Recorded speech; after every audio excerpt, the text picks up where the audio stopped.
You know that feeling, like you're on this nonstop treadmill, Hmm. digital noise, constant pings, always on. It's the pace of modern life. Yeah. And it can leave you feeling completely overwhelmed, right? Drained, frail even. Yeah, absolutely. It's a common feeling. But what if, like, the answer to finding some peace, maybe rebuilding our strength, wasn't some complicated new thing? What if it was something really simple, ancient even, something we kind of instinctively reach for? The outdoors. It's funny how often the simplest solutions are hiding in plain sight. We just need to notice them again. Exactly.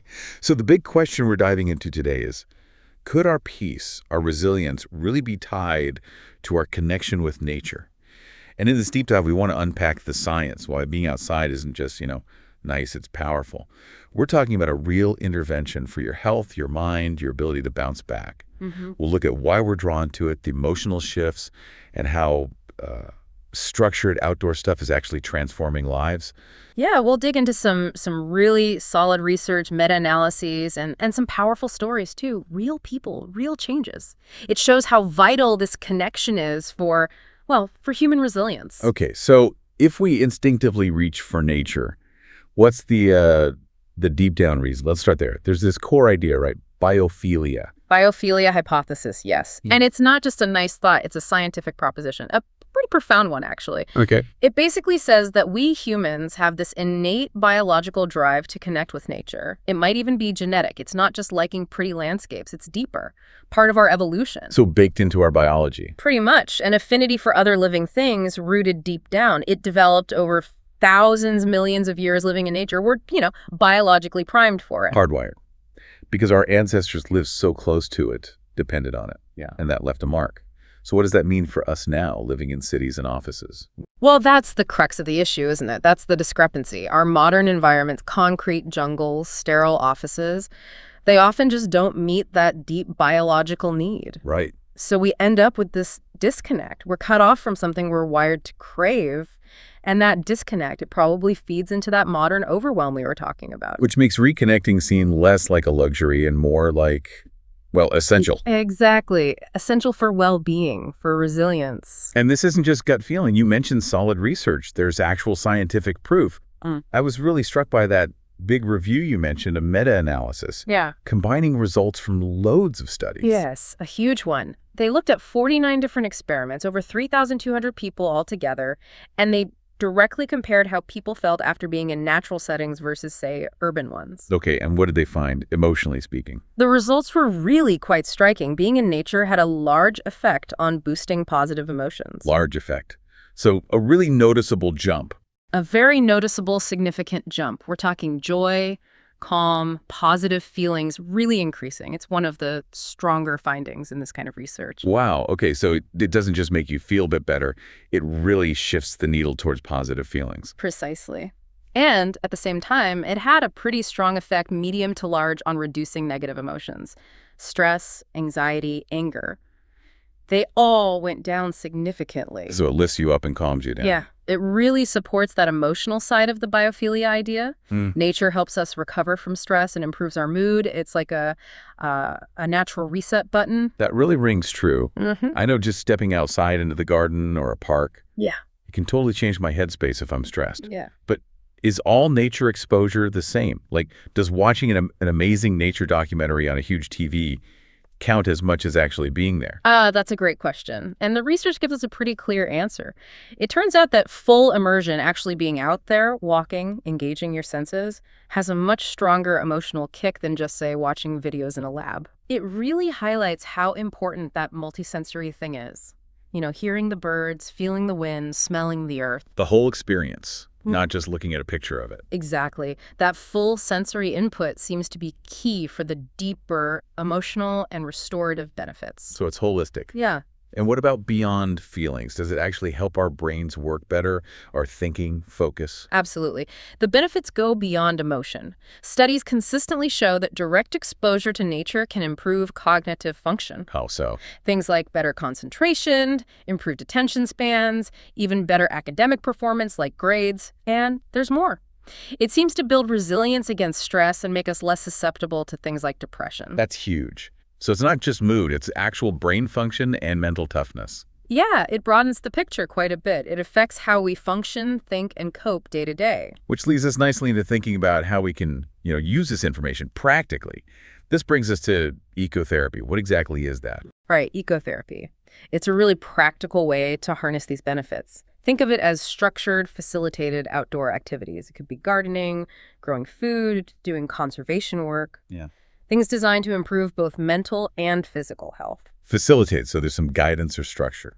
Often, yes. But what's really interesting is that the focus is usually on the activity itself. Planting trees, tending a garden, it's not always explicitly labeled therapy. Oh. And that subtlety makes it way more appealing for a lot of people, less intimidating than maybe walking into a therapist's office. Kind of like stealth therapy. You're just out there doing something useful, connecting, and the therapeutic benefits just happen. That's a great way to put it. And it maps perfectly onto those 5 ways to well-being that public health folks talk about, those evidence-based actions. Right. Be active, connect, take notice. Exactly. Ecotherapy ticks all those boxes naturally. Be active. It gets you moving outdoors, often without feeling like forced exercise. It just happens as part of the task, boosting energy and physical health.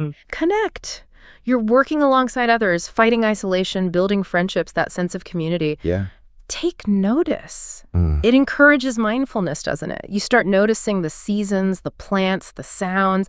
It brings calm. Definitely. Keep learning. People pick up new skills, gardening, conservation, teamwork. Plus, they learn about themselves, maybe even get qualifications. Huge for confidence. Right. And give.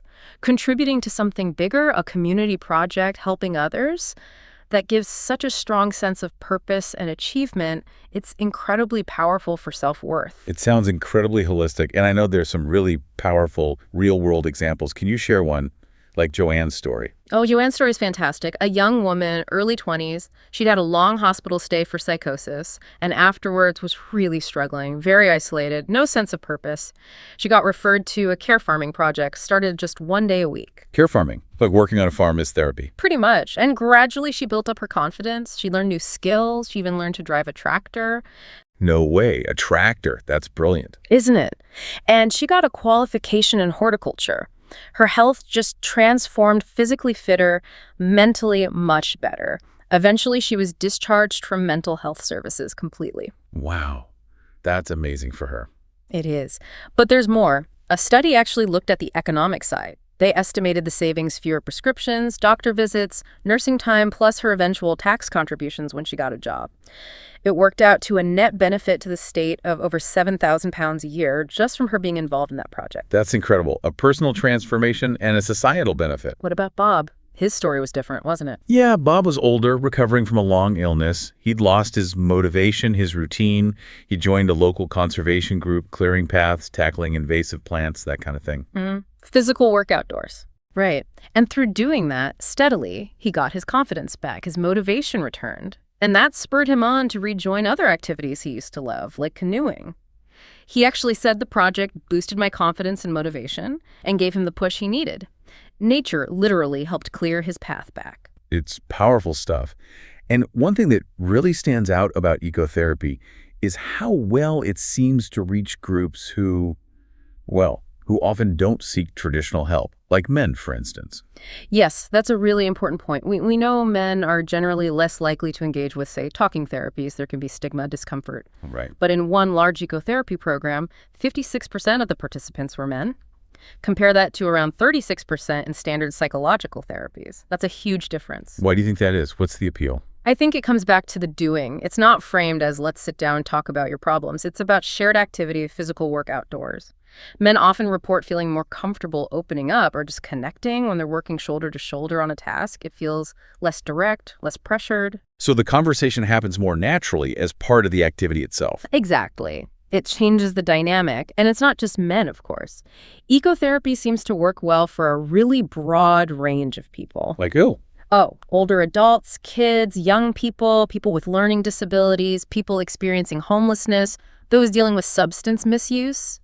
Its practical, hands-on nature makes it really accessible. Which feels vital right now, especially when we think about this idea of nature deficit disorder. That term really resonates. It does. Richard Louv coined it. And while it's not, an official clinical diagnosis in the DSM manual, Right, it's a concept. it's a powerful concept highlighting the real human costs of becoming so alienated from nature, particularly for children. And what's driving that alienation? Well, it's a mix of things, isn't it? So much screen time now, parents' worries about safety, meaning less free-range outdoor play, and just the loss of green spaces in our neighborhoods. And this deficit. Yeah. It has real consequences for kids, Mm. for their attention, their well-being. The research suggests it really does. It seems to contribute to diminished senses. Kids are less aware of the world around them, more attention difficulties, higher rates of anxiety, even depression. Wow. When kids are less connected to nature, studies show they tend to be less healthy physically and emotionally. They struggle more with focus. And there's even specific research linking this lack of nature to ADHD, right? Attention deficit hyperactivity disorder. Yes, absolutely. And this is potentially groundbreaking stuff. Research quite clearly shows that direct exposure to nature, just being in green outdoor settings, can significantly reduce ADHD symptoms in children. Reduce the symptoms. How? Well, studies find that after kids with ADHD spend time in green spaces, they perform noticeably better on tasks requiring focus, like homework. And importantly, this effect seems specific to natural green settings. It's different from doing the same activity indoors or even doing organized sports outdoors. There's something about the green environment itself. So it's not a cure-all, obviously. No, definitely not a cure. Right. But it acts like a powerful, accessible, and importantly, a side effect-free additive therapy. An additive therapy. That's a fantastic way to think about it. Something extra that helps, without downsides. Huge for parents, for educators. It really is. It's just that simple things like adding more greenery to schools or homes and making sure kids have regular time to just be in nature could significantly help manage ADHD symptoms alongside other treatments. It sounds so simple yet profound. Doesn't it? Simple, accessible, powerful. So pulling all this together, what does it mean for you listening? What are the takeaways? What simple steps can we actually take? Well, it really boils down to being intentional, consciously making space for nature. That could mean more unstructured playtime outdoors for kids, making an effort to reduce screen time, maybe swap some of it for time in a park, actively seeking out green spaces near you. Even small ones count. Absolutely. A local park, a tree-lined street, even tending a few plants on a windowsill. These things can make a real measurable difference, not just for kids' focus and mood, but for adults too. Yeah. That daily walk in the park, sitting by some water, gardening, it's about consciously inviting nature back in and actually prioritizing that connection. This has been fascinating. Just to recap the journey we've been on, we started with that deep, innate connection biophilia. It's not just poetry, it's biology. Then the science. That big meta-analysis showing nature seriously boosts positive feelings and cuts negative ones. And that being there matters more than just watching it. Right. Immersion is key. And we saw it helps our brains too focus, cognitive function, resilience. And then ecotherapy, the practical application, using activities like gardening or conservation work as a pathway to well-being, hitting all those 5 ways. With amazing stories like Joanne driving a tractor back to independence and Bob finding his motivation clearing paths. And its unique power to reach people, like men who might avoid traditional therapy, finding connection through doing. Plus its broad appeal across so many groups. And finally, tackling that modern challenge, nature deficit disorder, understanding its impact on kids' senses, attention, mood, and the hopeful finding that nature exposure can genuinely reduce ADHD symptoms, acting as that powerful side effect-free additive therapy. It really drives home that connecting with the outdoors isn't just a nice to have, it feels fundamental. It really is. It's a cornerstone of holistic well-being, of resilience, of recovery. It's part of us, a powerful tool we all have access to. So maybe here's the thought to leave you with. In this world that pulls us indoors, glues us to screens, how will you intentionally weave more nature into your day, even just a small moment of sensory connection? How will you invite more of nature's resilience into your life this week to find a bit more peace, a bit more strength?